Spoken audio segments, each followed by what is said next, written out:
అందరికీ నమస్కారం. నేను మీ Vinshith. Welcome to Vinshith creations. మనం ముందు వీడియోస్ లో దసరా శరన్నవరాత్రుల్లో మొదటి రోజు పూజించుకునే శైలపుత్రి గురించి, రెండవ రోజు పూజించుకునే బాలా త్రిపుర సుందరి గురించి, మూడవ రోజు పూజించుకునే గాయత్రీ దేవి గురించి, నాలుగవ రోజు పూజించుకునే అన్నపూర్ణాదేవి గురించి, ఐదవ ఆమె కాత్యాయని దేవి. ఈ రోజు మనం రెండు కథలు తెలుసుకోబోతున్నాం. మొదటిది కాత్యాయని దేవి అసలుకి ఎవరు, ఆమె ఎలా జన్మించిందనేది మొదటి కథలో తెలుసుకుందాం. అలాగే రెండవ కథలో మనం కాత్యాయని దేవిని స్మరించుకుంటే, ఆరాధించుకుంటే ఎలాంటి ఫలితం దక్కుతుందో ఈ రెండవ కథ ద్వారా మనం తెలుసుకోవచ్చు. ముందు మనం మొదటి కథని ఆరంభిద్దాం. పూర్వం కాత్యాయనుడు అనే ఒక మహర్షి ఉండేవాడు. తనకి అమ్మవారు తనకి సంతానంగా రావాలని తనకు చాలా కోరిక ఉండేది. అప్పుడు తను ఒకటి గట్టిగా పట్టుదలగా నిశ్చయించుకుని తను అడవిలోకి వెళ్ళి, తను ఎలాగో ఋషి కదా, అడవిలో తపస్సు చేయసాగాడు. అది కూడా గంగా తీరంలో. తన తపస్సుకి మెచ్చి అమ్మవారు ప్రత్యక్షమయ్యింది. ఆ అమ్మవారి ఆది పరాశక్తి. అప్పుడు మన ఈ ఋషి ఏమన్నాడు అమ్మవారితోటి, అమ్మవారు ఏం వరం కావాలని అనగా కాత్యాయనుడు ఏమన్నాడంటే, అమ్మ నాకు ఒక కోరికగా ఉంది. ఏమిటంటే, మీరు నాకు సంతానంగా రావాలి. ఇప్పటి వరకు నాకు సంతానం కలగలేదు. మీరు సంతానంగా వస్తే నా అంత సౌభాగ్యుడు ఇంకెవరూ ఉండరు అని కోరాడు. అప్పుడు అమ్మవారు తన భక్తికి మెచ్చింది కదా, అంతే తను మాయమైపోయి మళ్ళీ కాత్యాయనుడికి కుమార్తెగా జన్మించింది. కాత్యాయనుడు ముందు తనకి కాత్యాయని అనే పేరు పెట్టి ముద్దుగా తనని లలితా త్రిపుర సుందరి అని పిలిచేవాడు. తన అసలు పేరు కాత్యాయని. ఈ కాత్యాయని దేవిని స్మరిస్తే మనం ఎప్పుడూ మంచిగా వర్ధిల్లుతాం. దీని ద్వారా మనం కాత్యాయని దేవి ఎలా జన్మించింది అనేది తెలుసుకున్నాం. ఇప్పుడు మనం కాత్యాయని దేవి విశిష్టత గురించి ఒక చిన్న కథ తెలుసుకుందాం. పూర్వం సుమధుడు అనే ఒక రాజు ఉండేవాడు. తను చాలా శాంత ప్రియుడు. తను యుద్ధ ప్రియుడు కాదు. రాజుకి యుద్ధ ప్రియుడు ఉండాలి కదా. తను వేటాడేవాడు కూడా కాదు. తన ప్రజల్ని తల్లి కన్నా ఎక్కువగా ప్రేమించేవాడు. ఒకరోజు ఆయన ఈ సుమధుడు ఏం చేసేవాడంటే, తన చుట్టుపక్కల శత్రువుల్ని పట్టించుకునేవాడు కాదు. తన యుద్ధానికి కూడా వెళ్ళేవాడు కాదు. కానీ ఒకరోజు అడవి నుంచి వచ్చిన ఆటవికులు సుమధుడి రాజ్యాన్ని ఆక్రమించారు. సుమధుడు ఇప్పుడు యుద్ధం చేయాలి కదా. ఆటవికులకి యుద్ధం చేయాల్సిన అవసరం ఏముంది? వారికి ఆయుధాలు, అస్త్రాలు, శస్త్రాలు, వస్త్రాలు, అలాగే మణి రత్నాలు అవి కావాలి కదా. ఎందుకంటే వారు వాటిని తయారు చేసుకోలేరు. అందుకు వారు ఆక్రమిస్తారు. కానీ ఈ ఆటవికులైతే అసలుకి సుమధుడి రాజ్యాన్ని ఆక్రమించాల్సిన అవసరం ఏమీ లేకుండా ఏదో చేసినట్టు సంపద కావాలి అని ఆక్రమించారు. అప్పుడు సుమధుడికి యుద్ధానికి వెళ్ళాలని ఉంది. కానీ తన మంత్రి, తన సైన్యాధిపతులు, సైన్యం వారికి సహకరించలేదు. ఎందుకంటే ఈ సుమధుడు ఏం చేసేవాడు, తన చుట్టుపక్కల ఉన్న వాళ్ళని పట్టించుకునేవాడు కాదు. కానీ జీతం అయితే ఇచ్చేవాడు. దానికి తగ్గట్టు వీరందరూ, ఈ మంత్రి ఇంకా సైన్యాధిపతులు అందరూ స్వార్థులైపోయారు. అప్పుడు వీరందరూ సహకరించకపోయేసరికి సుమధుడు చాలా బాధపడి ఏం చేశాడంటే, తనకు దక్కడు సైన్యాన్ని నిర్మించుకుని తన యుద్ధానికి బయలుదేరాడు. యుద్ధంలో తను 7 రోజులు స్వయంగా తను ఇంకా సైన్యం యుద్ధాలు చేశారు. కానీ సుమధుడు ఓడిపోయాడు. తన సైన్యం అయితే మొత్తం అందరూ చనిపోయారు. కానీ సుమధుడు ఒక్కడే అక్కడ యుద్ధంలో కళేబరాలతోటి నిండిపోయింది. యుద్ధరంగం అంతా ఈ సుమధుడి రాజ్యం వైపు మొత్తం కళేబరాలతోటి నిండిపోయింది. అక్కడ మధ్యలో ఉన్న సుమధుడికి కంగారు వచ్చి తను చాలా దుఃఖితురాలయ్యి తను రాజ్యానికి పయనం సాగించాడు. యుద్ధరంగం నుంచి ఆటవికులు ఏం చేశారు, మొత్తం అంతా తీసుకొని వెళ్ళిపోయారు. సుమధుడు తెచ్చిన ఆయుధాలన్నీ తీసుకెళ్ళిపోయాడు. ఎందుకంటే ఈ సైన్యం అంతా కలేభరాలు అయిపోయాయి కదా. అయిపోయేసరికి ఈ సైన్యం వైపున బాణాలు, అస్త్రాలు అవన్నీ ఉంటాయి కదా, వాటిని తీసుకెళ్ళి ఆటవికులు వారి దగ్గర ఉంచుకున్నారు. సుమధుడైతే తన అంతఃపురానికి చేరగానే తనకు ఒక విచిత్రం కనపడింది. ఏమిటంటే తన మొత్తం రాజ్యం అంతే తన మొత్తం ఈ భవనం, భారీ భవనం, తను నివసించే భవనం అంతా ఖాళీ అయిపోయింది. ఉండాల్సిన అలంకారాలు, అస్త్రాలు, పక్కన ఉండే అస్త్రాలు, శస్త్రాలు, సైనికులు ఎవ్వరూ లేరు. మొత్తం ఖాళీగా ఉంది. కొత్త భవనం నిర్మించక ఎలా ఉంటుంది? ఏముండదు కదా. అలాగే ఈ సుమధుడి భవనం కూడా అలా అయిపోయింది. కానీ తన కుటుంబం అయితే ఉన్నది. తను చాలా బాధపడి తను ఆ భవనంలోనే, తన అంతఃపురంలోనే అటు ఇటు తిరుగుతూ ఉన్నాడు. తనకి వైరాగ్యం వచ్చేసింది. అందుకు తను ఏం చేశాడు, తన కుటుంబంతో ఇలా అన్నాడు, నేను వేటాడడానికి వెళ్తాను. కానీ వీరికి సందేహం కలిగింది. ఎందుకంటే సుమధుడు వేటాడడానికి వెళ్ళాడు, కానీ వెళ్తాను అంటున్నాడు. ఏంటోలే అని కుటుంబం ప్రజలందరూ పంపించేశారు. అప్పుడు ఈ సుమధుడు ముందే అనుకున్నాడు తను సన్యాసి అవ్వాలని. తను అడవికి వెళ్తాడు కదా వేటాడడానికి. అడవికి వెళ్ళినప్పుడు మళ్ళీ తను రాజ్యానికి తిరిగి వెళ్ళాలని అనిపించలేదు. తన ప్రజలంతా తనని బహిష్కరించేసరికి తనకి అసలుకి రాజ్యానికి వెళ్ళాలని కూడా అనిపించకపోయేసరికి ఒక 2 రోజులు అలాగే గడిచిపోయినాయి, అటు ఇటు తిరుగుతూ. అప్పుడు 2 రోజుల తర్వాత 3వ రోజు తను అడవిలో ఉన్న సమయంలో తనకి ఒక ఋషి కనపడ్డాడు. తన పేరే మేధా ఋషి ఒక బ్రాహ్మణుడు. ఆ బ్రాహ్మణుడే తను ఒక చిన్న ఆశ్రమాన్ని నిర్మించుకొని అడవిలో సన్యాసి అయ్యాడు. అప్పుడు ఈ మేధా ఋషిని ఈ సుమధుడు కలిశాడు. ఈ రాజు కలిశాడు. అప్పుడు మేధా ఋషి ఈ సుమధుడు ఇంత దుఃఖంగా ఉండడం చూసి తను ఏం అడగలేదు. తన దివ్య దృష్టితోటి ఏమి సంగతి అని సుమధుడి గురించి మొత్తం తెలుసుకున్నాడు. ఈ ఆటవికుల గురించి అంతా తెలుసుకున్నాడు. అప్పుడు ఈ మేధా ఋషి ఏమన్నాడు, మేధా ఋషి ఎప్పుడు సుమధుడిని తన దుఃఖం నుంచి బయటపడేయాలి అనుకుంటున్నాడు. కానీ ఎందుకంటే ముందు తను ఈ సుమధుడు ఏం చేశాడంటే మేధా ఋషి దగ్గర శిష్యుడిగా చేరాడు. మేధా ఋషి చాలా కాలం ఈ సుమధుడిని సంతోషించపడలాగా చెయ్యాలి అనుకున్నాడు. కానీ తిను ఎప్పుడు దుఃఖంగా ఉండేవాడు.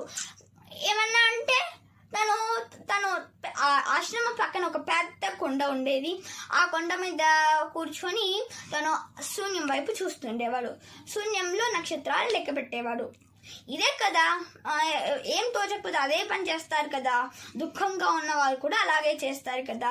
అలా ఒకరోజు తను కొండ మీదకి వెళ్తున్న సమయంలో తనకి ఒక వైశ్యుడు కనపడ్డాడు. తన పేరు సమాధి. వీరిద్దరూ కలుసుకున్నారు. వీరిద్దరూ నువ్వెవరంటే నువ్వెవరు అని ప్రశ్నించుకుంటున్నారు. అలాగే మాట్లాడుకుంటున్నారు. కొంతసేపటికి వీరి పేర్లు అంటే వారి పేర్లు తెలిసిపోయినాయి.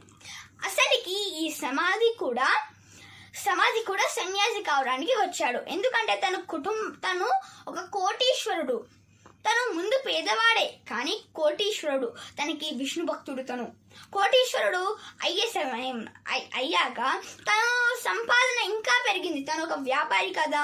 సంపాదన ఇంకా పెరిగేసరికి తన భార్యా పిల్లలకి, తన బంధువులకి అహంకారం వచ్చింది.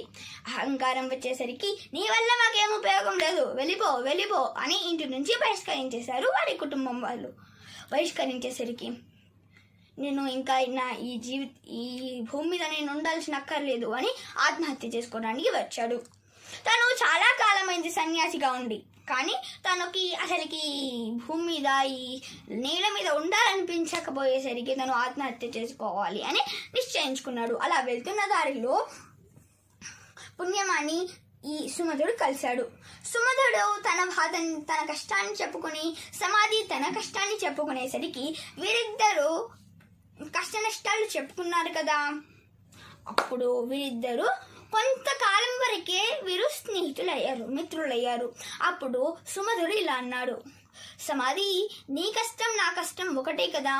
నీ కష్టమేమో నీ కుటుంబ ప్రజలు నిన్ను బహిష్కరించారు, నా కష్టం ఏంటి, సమాజం అంతా నన్ను బహిష్కరించింది. అయ్యేసరికి మన ఇద్దరి కష్టం ఒకటే కదా. అయితే మనం నేను శిష్యుడిగా ఉన్న నేను శిష్యరికం చేస్తున్నాను మేధా ఋషి దగ్గర, మేధా ఋషిని అడుగుదాం, తను గొప్ప ఋషి అని చెప్పి మేధా ఋషి దగ్గరికి తీసుకుపోయాడు సుమధుడు సమాధిని.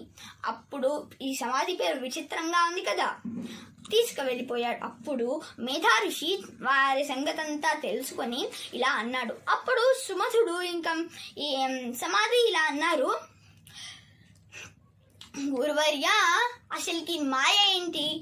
నేను కోటీశ్వరుడుగా ఉన్నాను, అయినా నా కుటుంబ ప్రజలకి అహంకారం వచ్చేలాగా ఏ మాయ చేసింది అని సమాధి అన్నాడు. ఆ తర్వాత సుమధుడు అన్నాడు, గురువర్య, నేను కూడా రాజరికం వాడిని, కానీ నా సమాజం అంతా నన్ను బహిష్కరించేస్తుంది. ఆ మాయ ఏమిటి అని వీరిద్దరు మాయ గురించి మాట్లాడారు మేధా ఋషి దగ్గర. అప్పుడు మేధా ఋషి ఇలా అన్నారు, ఈ మాయ అంతా ఒకటే, ప్రపంచంలో ఉన్న మాయలంతా ఒకటే. ప్రపంచంలో ఎన్ని మాయలున్నాయో అన్ని మాయలు ఒకటే మాయ చేస్తుంది. అదే ఒకటే ఒక శక్తిలో కలిసి ఉన్నాయి, అదే ఆదిపరాశక్తి.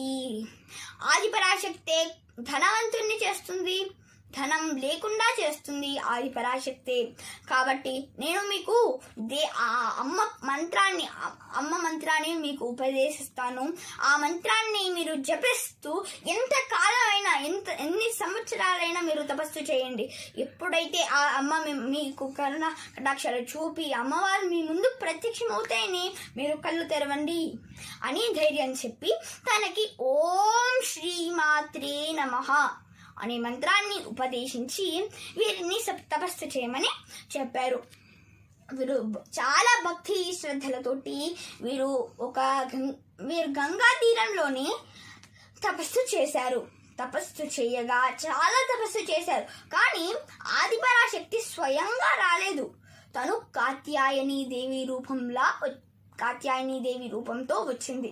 కానీ వెంటనే రాదు కదా ఆదిపరాశక్తి, అంత సులువుగా రాదు కదా. రాకపోయేసరికి వీరు కళ్ళు తెరవకుండా చాలా సంవత్సరాలు చేశారు తపస్సు చేయగా వారి భక్తి శ్రద్ధలను మెచ్చి అమ్మవారు కాత్యాయని దేవి రూపంతో వారి ముందు ప్రత్యక్షమైంది. అయినా వీరు కళ్ళు తెరవలేదు, ఎందుకంటే వారికి తెలియదు అక్కడ అమ్మవారు ఉందని.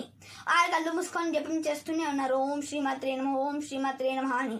కానీ కాత్యాయని దేవి ఇలా అన్నది, భక్తులారా మీరు కళ్ళు తెరవండి అని అయినా తెరవలేదు.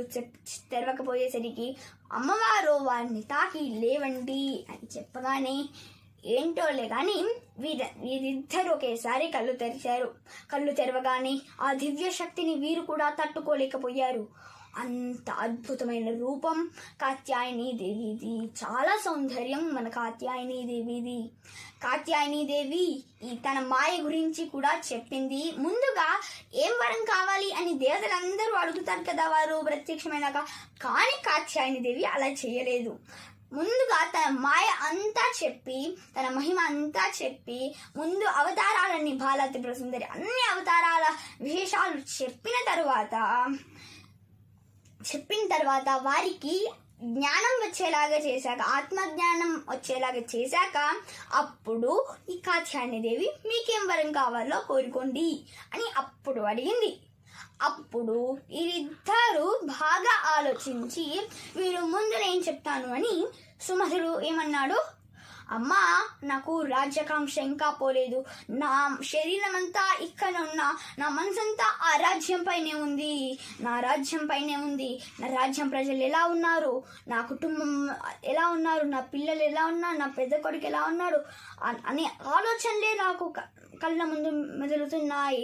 ఇన్ని రోజులు గడిచిపోయినా నాకు ఆ రాజ్యాకాంక్ష మాత్రం పోలేదు అని తన రాజ్యాకాంక్షని వివరించుకున్నాడు. అప్పుడు అమ్మవారు ఏం చేసిందంటే సరే, నువ్వు మళ్ళీ నీ రాజ్యానికి చేరుతావు. నువ్వు ఇప్పుడు ముందు కాలం పూర్వం నువ్వు ఏ రాజ్యానికి రాజుగా ఉన్నావో ఆ రాజ్య ప్రజలే మళ్ళీ నిన్ను తీసుకెళ్లి సింహాసనం పైన కూర్చోబెడతారు.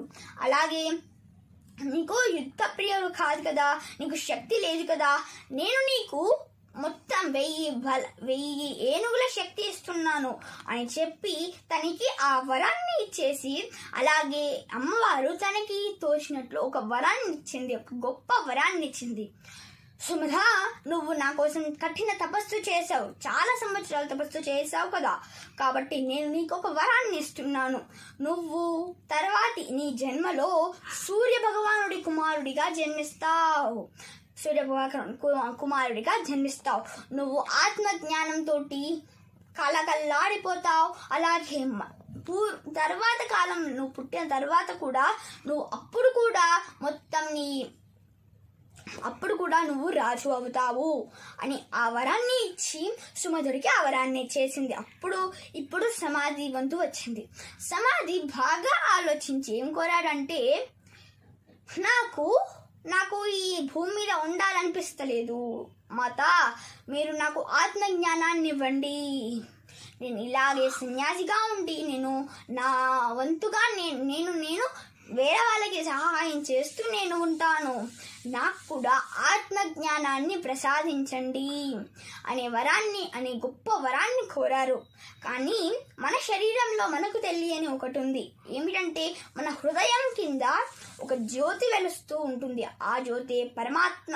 ప్రతి మనిషిలో పరమాత్మ ఉంటుంది, కానీ అది ఎవరికీ కనిపించదు. ఆ పరమాత్మని కోరుకున్నాడు సమాధి. తనకి ఆత్మజ్ఞానం కావాలి. కోరుకోగా అమ్మవారు తనకి ఆ వరాన్ని ఇచ్చేసింది. అలాగే మనము ఇంకో విషయం కూడా తెలుసుకోవచ్చు. ఏంటంటే అమ్మవారిని కనుక, ఈ కాత్యాయని దేవిని కనుక మనం ప్రార్థిస్తే, మనం రాక్షసులు ప్రార్థించిన అమ్మవారిని కనుక రాక్షసులు కూడా తపస్సు చేసిన, ఎంత దుష్బుద్ధి ఉన్నవారైనా ముందు తన వారు ఇంకో పిచ్చి వరాన్ని, అంటే ఇంకో చెడ్డ వరాన్ని కోరుకుంటారు. ఈ లోకాన్నంతా నా సొంతం కావాలి అనే కోరికతోటి తపస్సు చేస్తారు. కానీ ఈ కాత్యాయని మాత అలా వారు ఆ వరాన్ని కోరుకోకుండా మంచి వరాన్ని, సద్గతి కలిగించే వరాన్ని కోరుకునేలాగా చేస్తుంది. వారు ఎంత దుర్మార్గులైనా వారు మళ్ళీ ఈ కాత్యాయని మాతని ప్రార్థిస్తే వారు మంచిగా మారుతారు. వారికి కూడా మేధాశక్తి పెరుగుతుంది. దీనివల్ల మనం ఏం తెలుసుకున్నాం? కాత్యాయని మాతని కొలిస్తే మనం ఎలాంటి ఫలితం దక్కుతుందనేది ఇప్పుడు మనం తెలుసుకున్నాం కదా. అలాగే ఈ శరన్నవరాత్రుల్లో కాత్యాయని దేవిని మనం ప్రార్థిస్తే మనకు సర్వ ధనలక్ష్మి, రాజ్యలక్ష్మి అంతా మంచిగా దక్కుతుంది అనేది ఈ కాత్యాయని దేవి విశిష్టత. దీంతో నా ఈ చిన్న కథని సంపూర్ణం చేస్తున్నాను. అలాగే మన ఇంకో కథలో మనం కలుసుకుందాం. అలాగే నా వీడియో మీకు నచ్చినట్లయితే లైక్ చేయండి, షేర్ చేయండి, సబ్స్క్రైబ్ చేయండి. అలాగే నా కథల మీద, నా వీడియోస్ మీద మీ అభిప్రాయాలు కింద కామెంట్ బాక్స్లో తెలియచేయడం మర్చిపోకండి. ధన్యవాదములు.